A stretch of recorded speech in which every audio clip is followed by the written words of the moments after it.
HIV shows extensive antigenic diversity because of undergoing high rates of mutation. Mutations may occur in many genes, but most notably it is observed in the ENV gene. This ENV protein happens to be the major target against which antibodies are produced. Hence, mutations in ENV gene is the main reason for which HIV evades host immune response, and vaccination against HIV is extremely difficult. Now coming to the HIV serotyping. Based on sequence differences in ENV gene, HIV comprises of two serotypes, HIV-1 and HIV-2.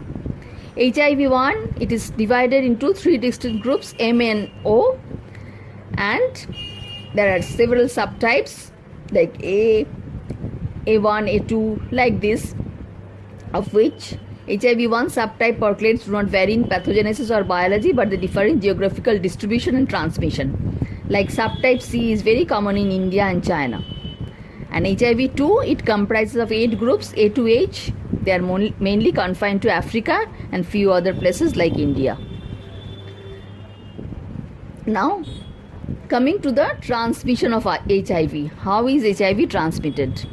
It is transmitted through the following modes. Sexual mode is by far the most common mode of transmission, accounts for 75% of total cases in the world. Heterosexual route, homosexual route are the main routes. However, the risk of transmission through sexual route is minimal, only 0.1 to 1%. Blood transfusion, it is the least common mode of transmission, but the risk of transmission is maximum, like 90 to 95%. Hope you understand these differences. Like bisexual route chance is 0.1 to 1%, but because of large number of cases that occur by this route, accounts for 75% of total cases. But blood transfusion, we are always screening blood in blood banks, so the risk of transmission is maximum if someone gets infected, but the mode of transmission is not that common because it is always screened. Then there are percutaneous mucosal transmission such as needle stick injury, injection, drug abuse, sharing of razors or tattooing. And then last but not the least, the perinatal mode. In the absence of any intervention, the risk of transmission from mother to fetus is about 20 to 40%. There is no evidence of HIV transmission by casual contact. Viral load is maximum in blood, genital secretions and CSF. Now, coming to the following, receptor interaction is essential for HIV entry into the host cell.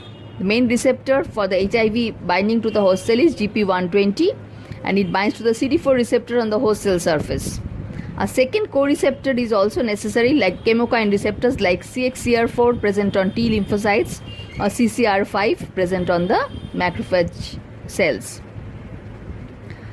Now, how does the virus replicate? The replication of HIV occurs through the following steps. First of all, the fusion, GP120 is the main receptor. Then penetration and uncoating. After fusion, HIV nucleocapsid enters into the host cell cytoplasm, which is followed by uncoating and release of 2 copies of ssRNA and viral enzymes. Then there is the process of reverse transcription. Viral reverse transcriptase mediates transcription of its single-stranded RNA into single-stranded DNA, so that DNA-RNA hybrid is formed. The RNA is degraded by viral endonuclease and single-stranded DNA replicates to form double-stranded DNA. Transcription of this DNA occurs to form some of the components of viral proteins.